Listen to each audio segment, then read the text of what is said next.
Hi, my name is Rohit Pias and I'm doing my ENGG 851 assignment 3 here today. My topic here is aging aircraft and unacceptable safety risk. 3 billion passengers have used commercial aircrafts in 2014 alone, and 37 million flights have taken off in the same year. So what exactly is an aging aircraft? An aircraft has a design life of around 20 years on an average.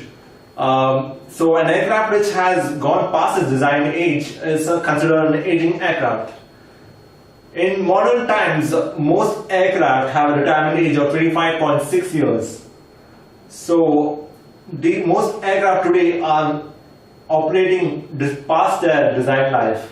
Another factor here is that is the Aloha accident, Aloha flight 243 in 1988, which crashed despite being only 19 years old, well within its design life.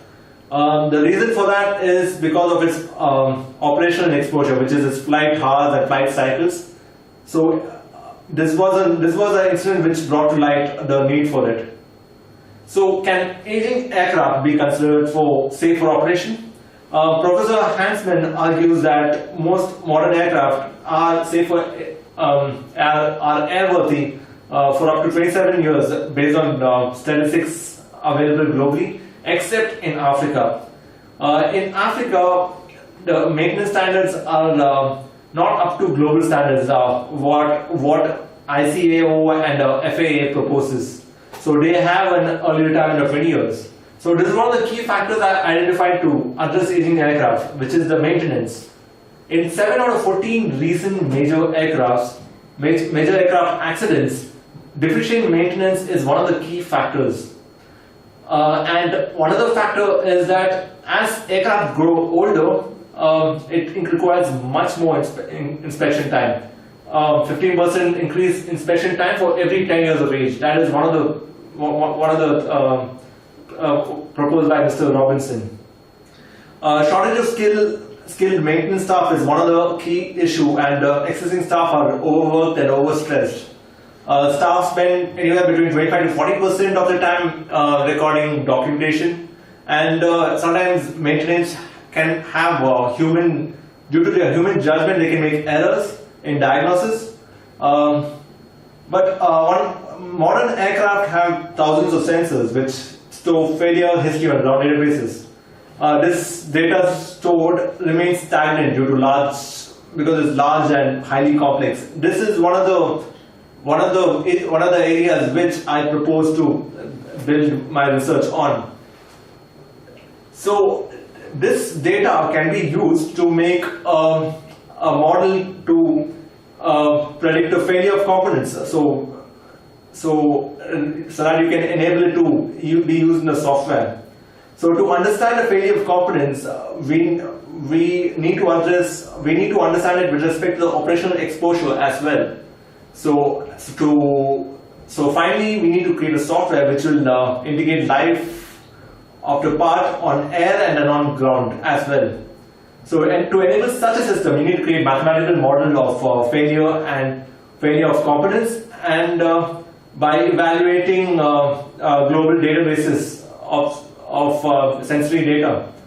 So to build reliable mathematical models, you need supervised learning algorithms which must be created and evaluated to synthesize such large complex data. These learning algorithms need easily processable digital data from the start. Some of the existing progress in this area is that there is a maintenance and warranty control system which is existing in all modern aircraft nowadays, which records flight data for automatic warranty claim for parts upon failure. And modern aircraft also have sensors for critical components which will detect failure after the component has failed. So efforts of data mining have already started to make the data models based on these sensory data. But many of the research in this area is based on the chronological life of parts alone and not its operational exposure. So chronological life is fairly unreliable due to operational and environmental variances as well. So what I propose is that we need to start data recording from the maintenance stage itself. We need to have a digital data recording which will take in operational exposure as well. And this data must be easily classifiable, and it should correlate with the data on the onboard, say on the sensory data. And then you need to create mathematical models which needs to be cross-validated. Cross-validation is a method where you create two sets of data. One set will be used for evaluation, and another set will be used for training, which is checking the model accuracy. And once you create a mathematical models, you can design learning algorithms which must be deployed, and you can give it attributes of 0 and 1, which is no replacement and need for replacement, which is similar to the sensory data available on aircraft. So once these algorithms are made, we can compile it to a user-friendly software which can be installed and usable on board the aircraft and on ground for maintenance staff as well, to give real-time indicators. So one of the advantages for this is to create more reliability in components, and it will help create more reliable components as well based on failures of the existing parts. So it will also take in feedback from maintenance staff, which will help create better parts in terms of maintainability. So this system will increase the safety in aircraft and reduce the maintenance costs, and it will ease the maintenance load for the maintenance staff for aging aircraft, and it will enable the use of aging aircraft for longer and safer. One of the biggest challenges for this system is that the maintenance records are written records and are difficult to convert digitally. Sensor records are available only on modern aircraft of last decade. So this method requires data to be gathered digitally from the scratch. So it needs an overhaul of the entire maintenance level in globally in the aviation industry. So this and a data collection will take maybe decades for certain parts.